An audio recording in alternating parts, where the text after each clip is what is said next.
Hey Mimos, I hope you all had a great Halloween. We didn't do anything special here. We had 2 trick-or-treaters come to the door, which is about half of what we usually get. I don't know if it's like this everywhere, but where I live, there seems to be these Halloween neighborhoods where everybody in the neighborhood gets involved in Halloween and everybody goes trick-or-treating there, so it's not just trick-or-treating around your own house. When Wyatt was little, we used to take him to a neighborhood on the other side of the freeway that was insanely busy for trick-or-treaters. Every single house there was decorated and giving out candy, and a lot of the houses were giving out like full-size candy bars. I think the science and the art of trick-or-treating has become more specialized. Oh, and speaking of Wyatt, I forgot to mention this last week, that I was on the cover of Fish Wrap, the student newspaper at the University of California, Santa Cruz. Wyatt's working on that paper. If you have a chance, look through some of it. It's kind of fun. If the circulation on the paper goes up, it's because of me. Of course, if the circulation goes down, it's probably because of me. Before I move past Halloween, I want to thank all of you for the conversation in last week's video. That was a lot of fun discussing horror movies. And since I mentioned that the Texas Chainsaw Massacre is my all-time favorite horror film,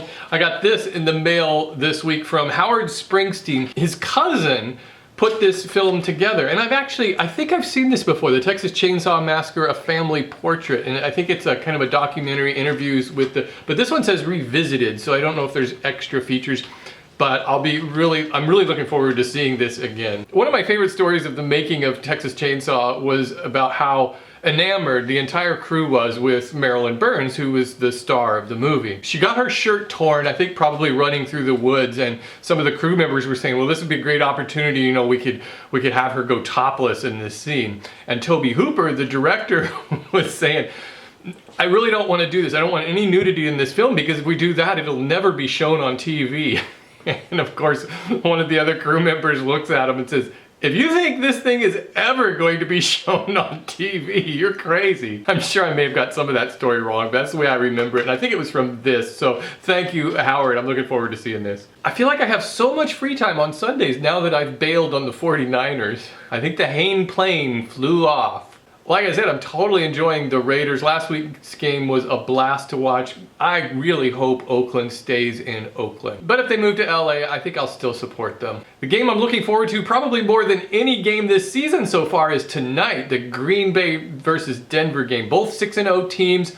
I predict one of them is going to lose. Quick recap on this week's project, the drip coffee maker. Thank you for all of your nice comments on that video. It was a little bit different than my usual video, and it was strange shooting in my garage with the garage door closed just because it was so noisy out there and there was dust blowing and everything with the guys working. It felt really claustrophobic in here. I'm so glad I can leave my door open all year round. And for those of you who were asking, the drain is working great. The plumbers did a great job. They were really good workers, and it cost $10,000.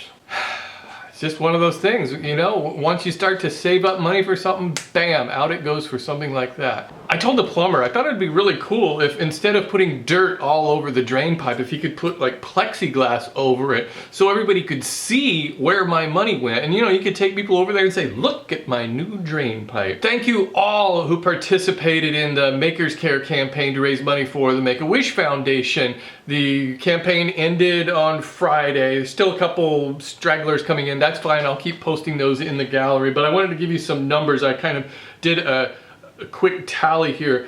We had 79 videos posted. I was never expecting anywhere near that many YouTubers to participate. There are 476 photos in the gallery, but that doesn't count all of the planes that were made for this, because I know one group who made 65 planes. There were a number of school groups who looked like they made a dozen or 20, and I'm gonna guess there were over 600. The final tally of how much money we raised for the Make-A-Wish Foundation, $8,166.50. That's over $2,000 over the goal of $6,000 that I set. So I can't thank you guys enough for helping out with this.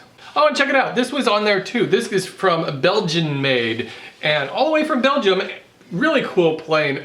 Remarkable joinery. He asked me if I'd be able to auction this off for Make-A-Wish, and I think I will, but it may take me a while to get to doing that. I'm kind of really backlogged with things right now. Such a beautiful plane, so thank you, and thank you for sending it all the way from Belgium. That was pretty cool. And finally, I want to thank Chips and Mark Woodcrafts for making this wall hanging and sending it to me. That thing is really neat. I think I'll hang it in the shop here somewhere. I was really surprised when it came, but I saw this huge box, and there's just nothing more exciting than getting a package in the mail. It doesn't matter what it is. There's a box, something to open. Also, I think Ava has already drawn prize winners, so if you've won a prize, expect an email from her in the next few days. Also, a big, huge thank you to Microjig for supporting all of this and for their $2,000 donation.